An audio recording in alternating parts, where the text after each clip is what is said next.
One Piece chapter 1115. Chapter dibuka. Kita berada di Wano, kita melihat lambang Yonko Mugiwara Luffy terpampang jelas di kota ini. Mereka juga ikut mendengarkan siaran dari Vegapunk setelah mereka mendapatkan Denden Mushi milik Orochi. Momo berkomentar jadi Joy Boy adalah seorang bajak laut seperti Luffy. Lalu kita pindah tempat di penjara Angkatan Laut. Kita melihat lagi grup bajak laut yang dulunya mereka menyamar sebagai bajak laut Mugiwara. Kali ini mereka menyamar sebagai bajak laut Kapten Kid. Mereka mengatakan tidak peduli dengan Joy Boy karena Joy Boy itu sudah mati. Kita kembali ke Head. Siaran berlanjut dan Vegapunk mengatakan, "Perhatikan ini, aku memiliki akses semua poneglyph." Tapi narasi mereka menjelaskan sejarah yang luar biasa tentang perang besar di masa lalu. Selama periode itu, Joy Boy menghadapi musuh organisasi yang sekarang dikenal sebagai pemerintah dunia. Saat itu mereka bersekutu koalisi terdiri dari 20 kerajaan yang terpisah. Di sini kita melihat Luffy bersama Brogy dan Dory masih melarikan diri dari kejaran Warkuri. Sedangkan di lab dengan perasaan marah, Mars mengeluarkan haki raja sehingga menjatuhkan semua Denden Mushi di sekitarnya. Vegapunk melanjutkan dapat diasumsi bahwa aliansi adalah satu-satu cara untuk memungkinkan untuk melawan faksi tangguh yang dimiliki Joy Boy. Aku takut, aku masih belum mengerti penyebab konflik ini, jadi aku tidak berani menghakimi moral para pihak yang bertempur. Namun, yang bisa aku katakan adalah bahwa perang ini merupakan bentrokan antara dua ideologi yang bertentangan. Aku menyebutnya sebelumnya bahwa Joy Boy lahir di dalam sebuah peradaban fantastis. Di sini kita melihat pertama kali siluet dari Joy Boy yang berperang. Sangat maju sehingga sudah dipercaya bahwa itu adalah lebih dari 900 tahun yang lalu. Senjata-senjata yang ada di selama perjuangan berabad-abad ini jauh melampaui ilmu pengetahuan kita saat ini. Teknologi seperti itu membingungkan bahwa bagi seorang jenius sepertiku, dan situlah masalah kita. Lalu kita ke tempat Stussy. Edison mengatakan kepada Stussy untuk merendahkan perisainya dan tinggalkan tempat itu. Tapi Stussy menjawab dia tidak bisa pergi, dia khawatir dengan kru Mugiwara. Edison berkata bahwa tidak ada gunanya lagi untuk perisai itu. Dia telah melakukan apapun yang mereka bisa untuk Mugiwara. Sedangkan di sisi lain, Jinbe terburu-buru membawa Zoro dan hampir dekat dengan kapal. Nami langsung memarahi Zoro karena gara-gara dia jadi terlambat. Nami mengabari untuk segera karena mereka Angkatan Laut akan segera memblokir pantai timur utara. Sedangkan Stussy merasa sedih dengan kepergian Vegapunk dan dia tidak akan memaafkan dirinya sendiri jika sampai mereka tertangkap. Lalu Stussy berkata dengan kepergian Vegapunk untuk siapa hidup, dia tidak punya tujuan lagi. Dan Kaku yang terbaring di sana mendengar perkataan Stussy.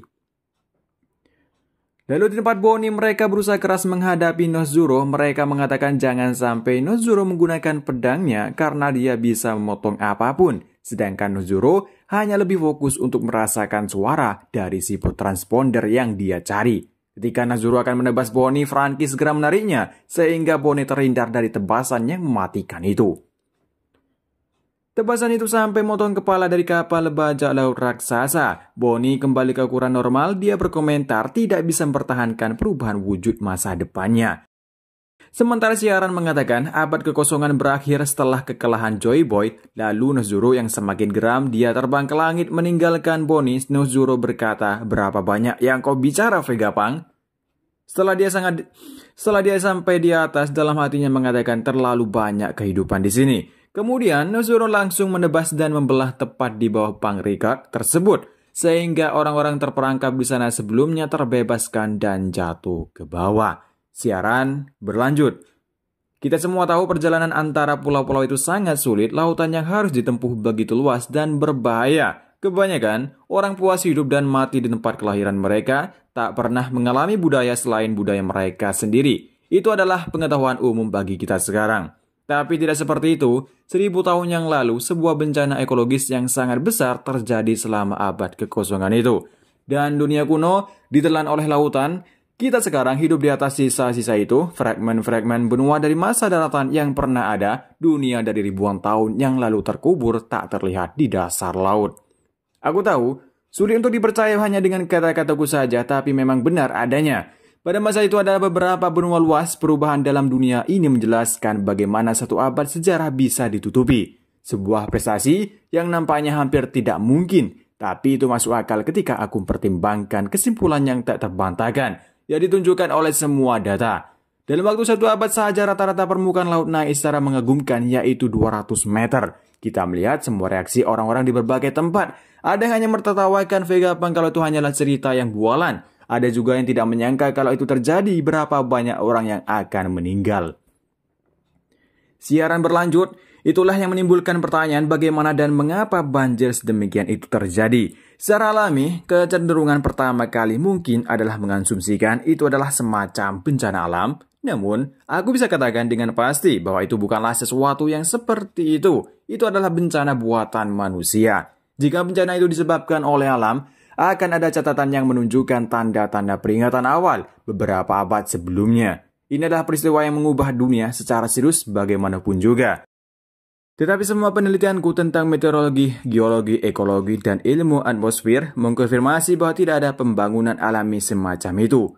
Mustahil untuk perubahan sedrastis itu terjadi secara spontan dalam waktu hanya 100 tahun. Artinya penyebabnya terletak di tempat lain. Kejanggalan ini aku dikonfirmasi beberapa hari yang lalu ketika aku menganalisis tingkat laut saat ini di dunia.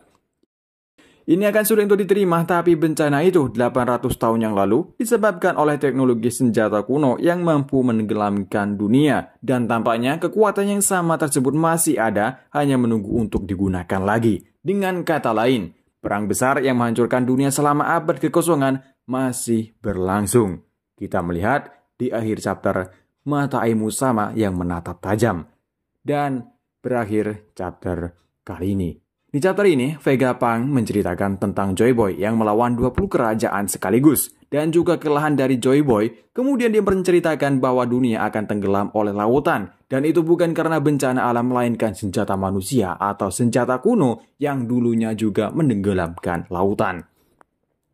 Namun, senjata kuno tersebut masih ada, tinggal kapan itu akan digunakan lagi. Kira-kira senjata kuno yang mana bisa digunakan untuk menenggelamkan semuanya? Apakah itu senjata Poseidon, di mana senjata ini bisa juga mengendalikan air laut, atau Uranus, di mana senjata ini masih belum diketahui tentang kekuatannya. Dan sampai di sini dulu untuk review manga One Piece chapter 1115 dan sampai ketemu lagi di review manga One Piece dan manga-manga lainnya. Tak lupa terima kasih yang udah nonton video ini. Sampai jumpa.